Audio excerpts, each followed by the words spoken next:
Good morning, good morning. I am doing, yesterday we did Claude, who is the leader of the Hums from the Humbugs at the Met.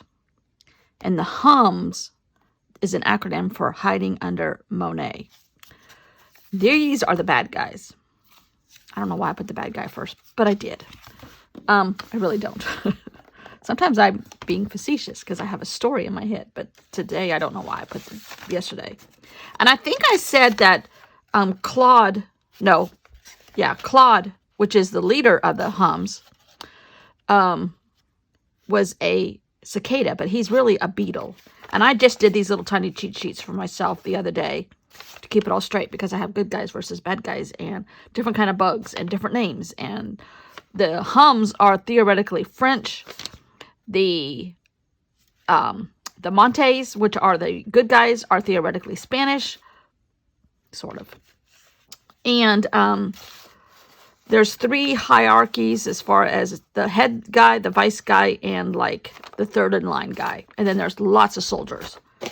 And we're still, since we're only on the second page, we're still doing the introduction. And I have blocked out some pages from the beginning because I like doing a title page. So this will be a title page.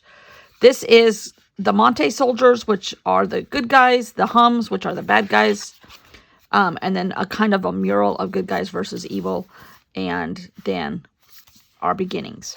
This was a page that I had in one of my just use it up journals. Oopsie, I think I just hit you, sorry. And I photocopied it and put it on here and then added some other stuff on top of it, collaged. So today we are going to do Claude, who is the leader of, we're going to do Caleb, which is the leader of the good guys, the Montes, and he is a cicada, and he looks like this guy right there. And these are bugs that I replicated from my insect journal that I did with Michael Palin. So I painted on last night on deli paper, white, no, not white, it was cream and a little turquoise. Well, it looks turquoise, but it said it was deep green. This is Walmart's brand. This is Arteza's brand on deli paper. And I just wanted to see how that would go because I don't always want to have the entire page covered up from edge to edge because I want to add a little white border. And thank you, Arabella, because she told me that this chalk marker, which I had one, this is from American Crafts, does decently, very good on black, which I tested it, and yes, it does. Here is white. Now, I also said I wanted to make a border out of this. Since this is a Diane Reevely's journal, which I got in something, that narrows it down. I wanted to, and I got this with some jelly plates, so I kind of wanted to make a border like she did around the edge here, but I don't know.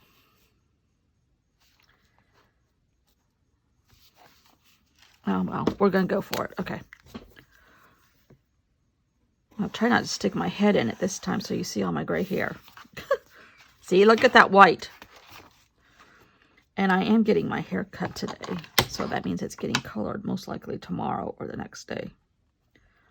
And since we're home all the time now, I've just been coloring it myself. Which I basically just want to cover up my gray. Not ready to own it yet. I have a little dog here with me because my husband went to go get his oil changed.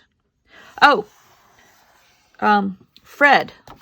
Tropical Storm Fred came through Florida yesterday and came through here about what was left of it, about 4 o'clock, between 4 o'clock and overnight, the outer bands. Well, the earlier bands started coming through before then. Okay, so now I'm going to kind of replicate the border that's on the outside of the journal. We had bands of rain, but they had, at 4 o'clock yesterday, the tornado warning signs went off, sirens, on your phones and everything. And we had one, as the crow flies, 15 miles from here, maybe. Luckily, it's no longer in business, but they're right next to a nuclear power plant. Because the owner of the nuclear, well, not the owner, but the president of the nuclear power plant absconded with money. See, it happens here too. They embezzled a bunch of money. The leaders. And anyhow, then there was another one spotted up the lake from here at the state park, which is probably, as a crow flies, 7 miles or 6. So we had 2 good-sized tornadoes close by. But we are fine. We got a lot of rain, apparently, because there's a lot of stuff down on the yard, which we needed some rain. So I think the day before's video, I put on there a little bit of rain from the first band that was coming through yesterday morning. And yesterday, Tuesday for you guys, yesterday for me, we had our second gathering of the journal club at the rec center that I'm kind of leading but not teaching because I don't have any skills. But we had a good show. We all had fun, and then we started getting tornado warnings on our phones, so we left. But we only left about 10 minutes early. It's only from about 1 to 3:30. Oh shoot, I forgot to put the other line here.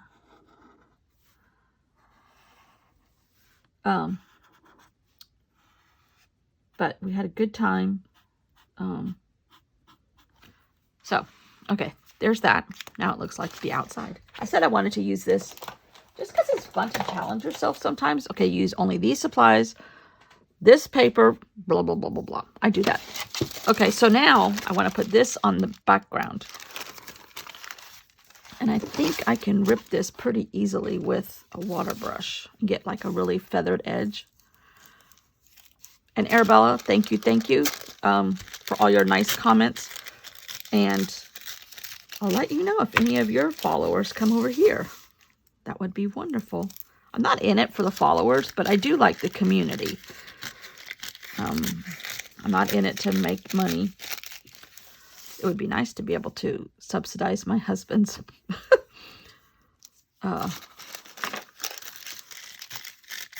kindness with my own money, but alas, it hasn't happened, and I'm not really in it for that. I love the community. I love talking to people about different ideas from all over the world. Love seeing different people's ideas. I might save some of that.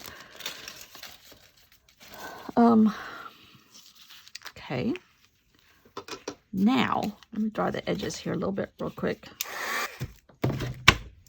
And if you're new here, oh dear, I don't want to cover the whole thing up, even though it'll show, through.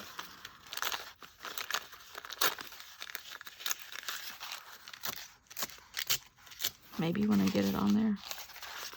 I have been doing a couple journals lately. All have insects that keep reoccurring. And so one of my favorite places on earth is the Metropolitan Museum in New York. And it's like, what if the insects invaded the Metropolitan? Let's try that. So that's how this journal was born. We can't go anywhere right now because of COVID, and I love traveling and I can't travel, so you make things up to substitute for not being able to travel. Glue stick, here it is. Okay, I'm going to glue this down, and then I'm going to make Caleb, and then a little blurb about him, and that'll be it. And I'm going to fast forward now because it'll take me forever. Good morning, good morning. Oh, I guess I don't need to say that. I already said it, didn't I? Okay.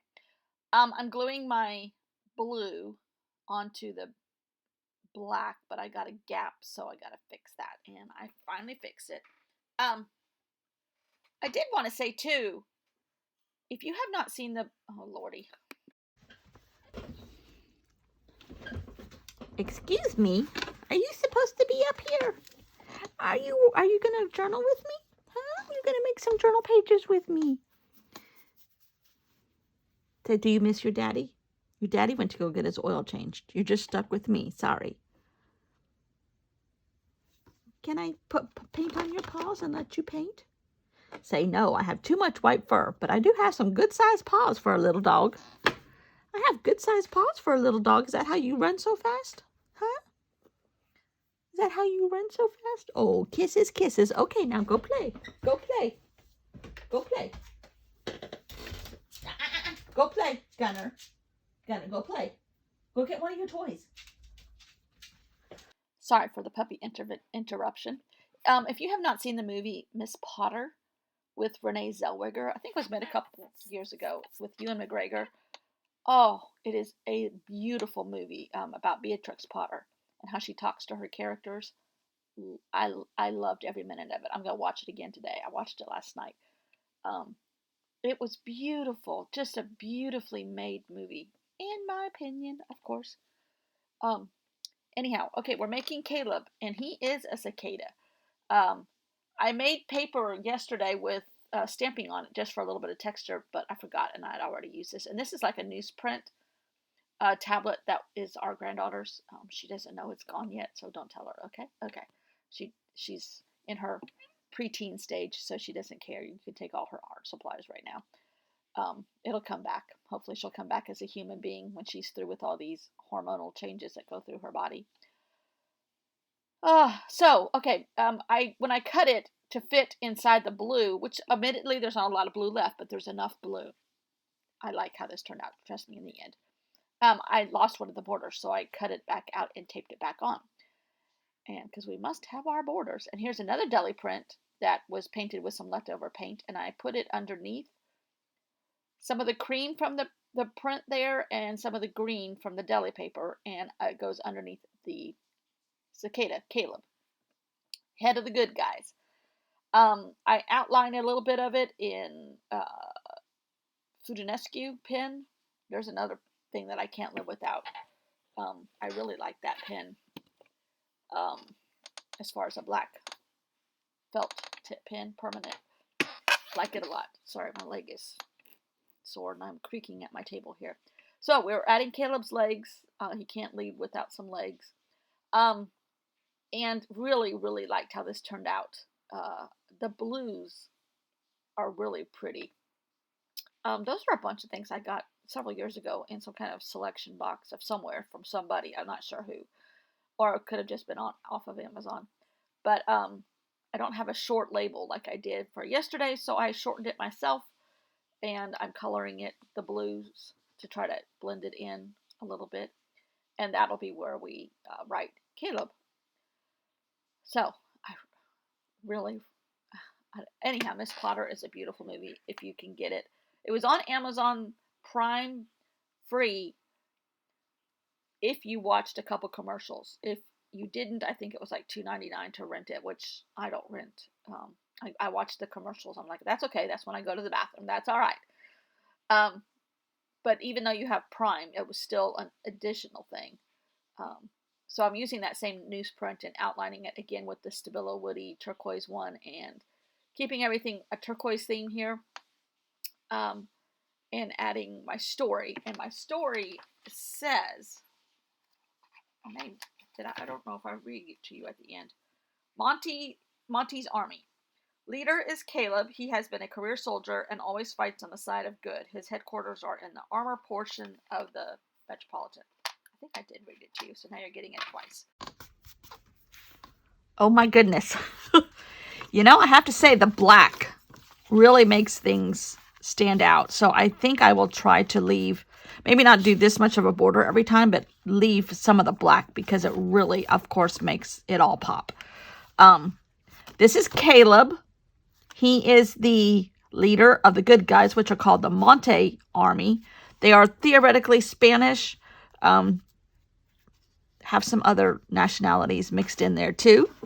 But their origination was Spanish as opposed to the Huns, who were originally French.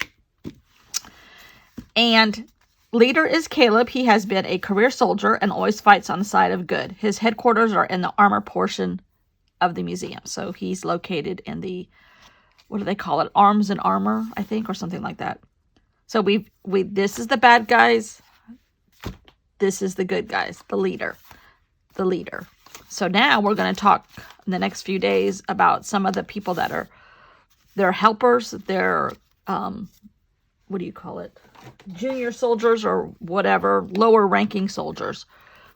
There's a couple, each of them have two, each army, the good and the evil army, have two people underneath the leader that are lower ranked. And then there's a lot of foot soldiers on both sides, which we won't detail every foot soldier, obviously. We're just going to talk about the next two levels down in hierarchy.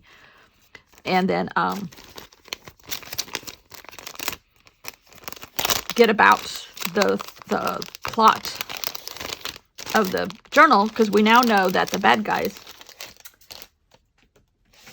come from art thieves in their background. So we're kind of thinking there's going to be an art theft in this story, because we are at the Met, you know. I can't throw away these small pieces here. So, okay, so that's it. Thanks for watching, everybody. Thanks, Arabella and Kurtie, for all your kind words always. And I will see you all tomorrow in the Humbugs at the Met Journal.